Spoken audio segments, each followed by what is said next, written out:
세 가지를 끊고 이렇게 훨씬 꿀피부 상태를 유지하게 됐는데요. 나도 모르게 잘못하고 있는 습관이 있을 수 있으니까 제 피부는 되게 건조하고 홍조가 있고 속건조 심하면서 예민하고 민감해서 화장품을 아무거나 함부로 쓰지도 못해요. 저는 좁쌀여드름으로 되게 오랫동안 고생을 했는데요. 한 달에 적게는 뭐 두세 개, 많을 때는 열 몇 개씩 이렇게 좁쌀이 턱과 입 주변 이런 쪽에 올라오면서 근데 또 그걸 또 참지 못하고 잘 건드리게 되잖아요. 그럼 피부가 빨개지면서 꼭 흉이 남고 이 흉과 착색이 한 번 생기면 저는 또 1년 넘게 가요. 피부가 얼룩덜룩하고 피부 결이 뭔가 촉촉하면서 매끄럽지 않은 이게 제 가장 큰 고민이었어요. 그랬던 제가 세 가지를 끊고 피부가 지금 이렇게 훨씬 꿀피부 상태를 유지하게 됐는데요. 저랑 비슷한 피부를 가진 분들께 도움이 되었으면 하는 마음으로 이 영상을 찍게 되었어요. 첫 번째는 물 세안을 하지 마세요. 저는 물 세안을 끊고 아침에 클렌저를 쓰고 난 다음부터 훨씬 피부가 좋아졌어요. 제가 워낙 건성인 피부다 보니까 뭐 이런 피부는 그냥 물 세안만 해주는 게 좋다 이런 얘기가 많아서 저도 원래 물 세안을 많이 했었는데요. 이랬을 때 오히려 저는 피부가 더 안 좋았어요. 이게 왜냐면 밤 사이에 쌓인 노폐물들이 되게 많거든요. 그래서 그 노폐물들을 싹 깨끗하게 걷어가주는 게 되게 필요해요. 근데 또 과도하게 유분을 제거하면 이 유수분 밸런스가 맞지 않아요. 그래서 이 노폐물만 싹 정리해줄 수 있는 그런 딱 적절한 단계의 세안제를 찾는 게 필요한데 클렌저에 기름이 많을수록 피지나 노폐물 세정력이 높아지거든요.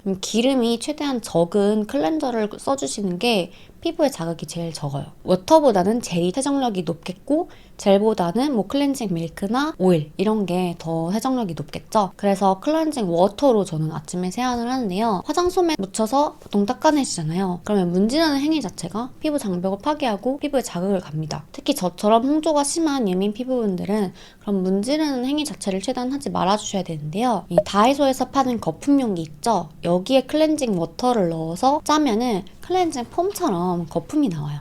그래서 이걸로 닦아주시면 가장 피부에 자극이 적게 씻어낼 수 있어요.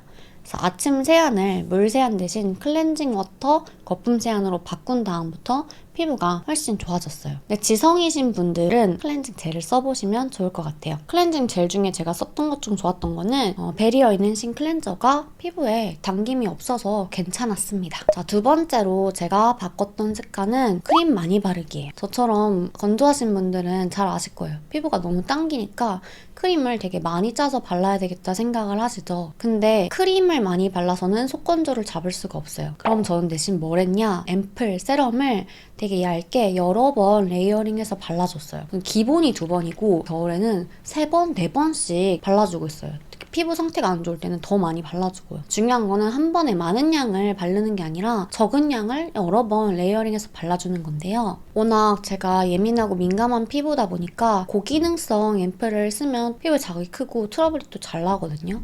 비타민C, 레티놀 이런 게 되게 유행이죠. 근데 저처럼 예민하고 민감한 피부들은 그런 걸 썼을 때 피부가 따갑거나 피부에 바로 트러블이 날 수 있어요. 제가 그렇거든요. 티바 A부터 해서 이제 온갖 거 다 써봤는데 이번엔 다르지 않을까라고 생각을 하고 써도 꼭 뭐가 나더라고요. 진짜 피부 관리에서 제일 중요한 거는 뭐 좋다 하는 성분들을 쓰는 것보다 피부가 트러블 나지 않게 지켜주는 게 가장 중요하거든요. 그래서 뭐가 난다 하시면은 절대 써주지 않는 게 트러블 한 번 나면은 흉지고 그거 복구하는 게 진짜 힘들잖아요. 그래서 제가 앰플이나 뭐 에센스를 고르는 가장 큰 기준은 피부에 트러블이 안 나는 그런 안전하고 순한 제품을 쓰는 걸 저는 가장 중점으로 두고 있어요. 그래서 저는 베이스로 항상 쓰는 세럼이 하나 있고요. 그래서 피부가 좀 컨디션이 안 좋다든지 그냥 가볍게 가고 싶다 할 때는 그 세럼을 뭐 2-3번 써주는데 조금 더 내가 고기능성 성분을 써도 괜찮은 피부 상태다, 튼튼한 것 같다 라고 할 때는 기능성 앰플을 이제 이 베이스 세럼 쓴 다음에 그 다음에 이제 2번째나 3번째 단계에 써주고 있어요. 이렇게 하면은 뭔가 급격하게 화장품을 바꾸는 것보다 트러블도 덜 나고 확실히 피부가 좀 부담을 덜 느끼는 느낌이 들더라고요. 제가 데일리 베이스로 맨날 쓰는 세럼은 이 심플레의 레디언스 앤 모이스처 부스터 세럼인데요. 초단계에 써도 좋은 데일리 세럼으로 만든 제품이에요. 미백, 주름 개선 이런 케어를 하나도 안 할 수는 없잖아요. 그래서 그거를 최대한 부담 가지 않게 피부에 트러블 안 나게 순하게 미백과 주름 개선 케어를 할 수 있도록 만드는 데 가장 중점을 뒀고요. 수분감을 채워주기 위해서 3중 히알루론산을 넣었고 미백 케어를 하기 위해서 나야시나마이드와 비타민C를 자극이 탄력이 절대 가지 않는 정도로 되게 소량을 넣었고요. 이제 탄력 케어를 위해서 아데노신과 레티놀 성분 아주 조금 넣었고, 또 피부에 영향을 줄 수 있는 우유 단백질을 넣어서 맑고 투명한 속광채 피부를 만드는데 좀 중점을 둬서 만든 데일리 세럼이에요. 제가 진짜 예민한 피부인데도 개발 단계부터 해서 지금까지 이제 1년 넘게 써오고 있는데, 제가 최근에 피부에 염증이 확 아예 났거든요. 근데 그런 상태에서도 이 세럼은 뭐 두세 번, 여러 번 덧발랐을 때 전혀 트러블이 더 심해지지 않고 따갑지도 않고 가장 데일리 케어로 썼을 때 잘 맞아서 기능성 케어를 진짜 순하게 데일리로 가져가고 싶다 추천을 드려요. 그래서 저는 이 세럼을 항상 매일 쓰는 그런 베이스 세럼으로 쓰고 있어요. 이것만 두세 번 발라줄 때도 있고, 이제 조금 더 내가 이제 스페셜 케어를 하고 싶다, 내 피부 컨디션이 좋다 할 때는 제가 케어하고 싶은 거에 따라서 맞춰서 앰플을 쓰는데요. 수분을 좀 더 잡아주고 싶다 할 때는 이 웰라주의 히알루론산 앰플, 이거 제가 다른 영상에서도 되게 여러 번 말해서 아마 제 구독자분들은 아실 거예요. 그래서 심플레 세럼 한 겹 바르고 그 다음에 발라서 써주고 있고, 건조한 겨울에는 특히 쓰기 좋은 세럼 같아요. 비타민C랑 레티놀은 제가 고함량 앰플은 아무리 써도 항상 피부에 꼭 뭐가 나서 쓰지 않고 있고, 탄력 케어로 제가 대신 쓰는 성분은 EGF예요. EGF는 펩타이드의 일종으로 주름 개선에 좀 특화된 성분인데요. 펩타이드는 EGF 이런 거는 피부에 자극이 거의 가지 않아서 되게 안전하기 때문에 민감성 피부분들께 추천드려요. 제가 잘 쓰고 있는 건 이 에이필랩의 리빌드 앰플인데요. 사실 이거 썼을 때 막 피부가 확 뭐 드라마틱하게 뭐 탄력이 좋아졌다 이런 걸 느끼진 못했어요. 근데 썼을 때 진짜 트러블이 하나도 안 나고 그냥 진짜 부담 없이 쓸 수 있는 탄력 앰플이었어요. 그래도 나는 좀 더 스페셜 케어를 하고 싶다 하시는 분들께는 이런 모양으로 된 이제 기능성 앰플을 추천드리는데, 이런 게 이제 주로 피부관리실에서 많이 쓰는 앰플들이에요. 이렇게 콜라겐 앰플로 제가 추천드리는 거는 이 소울의 리얼라겐 앰플이고, 또 엄청 피부가 확 드라마틱하게 좋아진 느낌은 아니었지만 트러블 없이 무난하게 쓰기 괜찮았었어요. 30대 중후반부터 40대 50 주름 개선 앰플은 핀마이 스킨의 리주비네이팅 앰플이에요. 줄기세포 배양액으로 만든 앰플인데, 줄기세포 배양액 앰플 사실 되게 많잖아요. 근데 이 앰플은 동결 건조시킨 줄기세포 배양액을 이제 앰플에 녹여서 직접 만들어서 쓸 수 있게 돼 있어요. 그래서 동결 건조돼 있다 보니까 되게 신선한 그 자체로 사용할 수 있죠. 그만큼 방부제도 적게 되어 있고요. 제가 일단 함량이 센 기능성 앰플은 다 못 쓰잖아요. 피부에 자극이 가서. 에센스나 앰플 쓰고 바로 즉각적으로 피부 좋아졌다라고 느껴본 게 되게 없는데, 바로 피부가 좀 쫀쫀해지는 느낌을 받았어요. 비싸긴 한데 확실히 피부 관리실에서 쓰는 이유가 있구나 라고 생각을 했고, 특별 케어로 내 피부에 투자해보고 싶다 하시는 분들은 써보시면 좋을 것 같습니다. 꼭 말씀드리고 싶은 건 남들이 좋다고 하는 성분을 그냥 따라 쓰지 마시고 직접 꼭 써보고 내 피부에 맞는 세럼 앰플을 찾으셔서 그걸 꼭 베이스템으로 두세 번 여러 번 발라주는 케어를 하셨으면 좋겠어요. 그래서 제가 이제 정착한 건 이 심플레 세럼이고, 저처럼 꼭 여러분들도 나한테 진짜 잘 맞는 매일 부담 없이 먹을 수 있는 그런 흰쌀밥 같은 그런 앰플을 꼭 찾으셔서 두세 번, 여러 번 발라서 속건조를 잡아주시면 좋겠어요. 한 번에 많은 양을 바르면 흡수가 잘 안 되거든요. 겉돌아요. 내가 아무리 지성이라 하더라도 세럼으로만 끝내지 마시고 꼭 크림을 발라서 마무리를 해주셔야 돼요.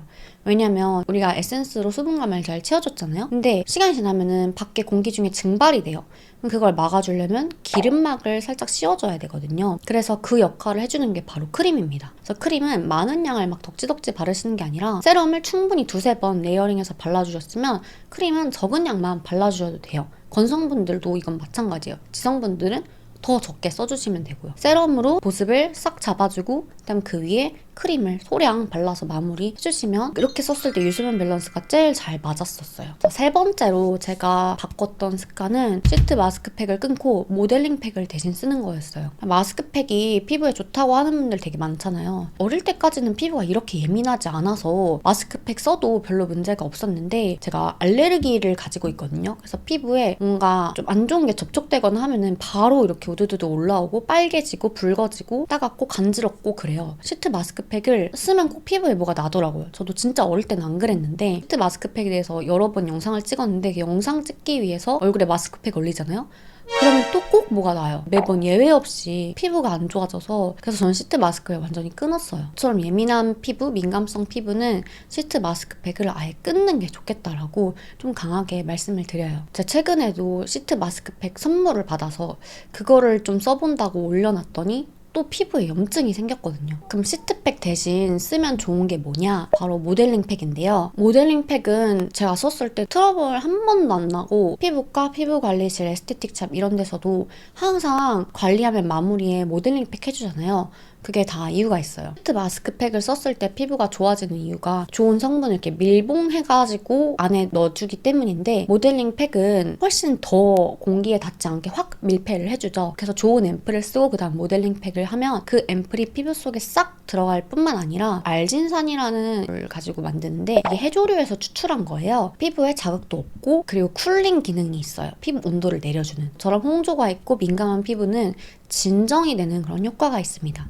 진짜 모델링 팩은 하고 나면 항상 피부가 맑고 투명하고 환해지는 그런 느낌을 즉각적으로 진짜 경험을 많이 해요. 근데 모델링 팩 할 때 주의할 점은, 이 모델링 팩이 좀 무겁잖아요. 바르고 보통 이렇게 서 계신 경우가 많은데, 그러면 이게 중력에 의해서 이렇게 피부가 좀 터질 수 있어요. 모델링 팩 바르고 꼭 이렇게 누워서 기다려주시는 게 꼭 주의사항입니다. 귀찮다고 하시는 분들 많은데 너무 자주 할 필요 없어요. 그냥 일주일에 한 번 정도만 하시면 되거든요. 너무 뭐 과하게 뭘 피부에 하는 게 오히려 또 독이에요. 일주일에 한 번 정도만 딱 하시면은 피부가 좋은 컨디션을 찾아갈 거예요. 그리고 마지막으로 꿀팁 하나 더 알려드릴게요. 트러블이 올라왔을 때 제일 중요한 건 피부에 최대한 흉이 남지 않게 초기에 잘 케어해주는 게 중요한데요. 그 케어 방법으로 제일 제가 추천하는 거는 페어 아크네 연고. 이것도 제가 다른 영상에서 몇 번 말씀을 드렸는데, 이 비슷한 연고가 뭐 우리나라에 많이 있어요. 근데 아무리 써도 이것만한 게 없더라고요. 요즘 일본 여행 많이 가잖아요. 친구 가면 꼭 요거 돈키호테나 이런 데서 다 팔거든요. 짜지 말고 요 페어 아크네 연고를 듬뿍 발라서 올려놓으면 안 짜도 자연적으로 들어가요. 근데 이 페어 아크네 연고가 효과가 있는 트러블이 있고 아닌 트러블이 있는데, 이 좁쌀이 발전해서 빨갛게 염증화가 된 여드름 있죠? 그 염증 초기에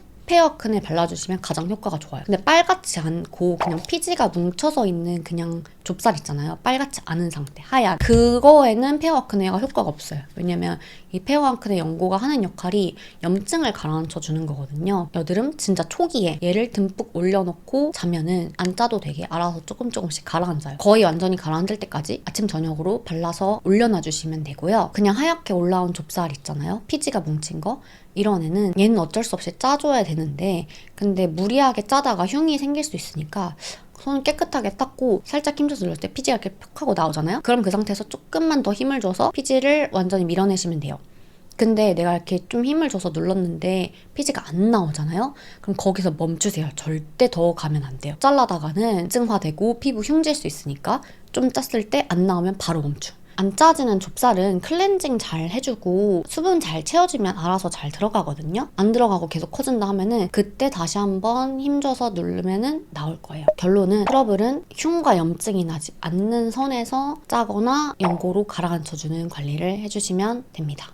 진짜 민감하고 트러블이 잘 났던 제가 피부가 좋아질 수 있었던 3가지 방법과 그리고 트러블 관리를 제가 직접 써보고 되게 만족했던 추천템들까지 알려드렸는데요. 항상 제가 진짜 써보고 찐으로 좋았던 피부 관리법들만 알려드리니까요. 저랑 비슷한 피부 고민이신 분들께 도움이 되었으면 좋겠습니다. 안녕.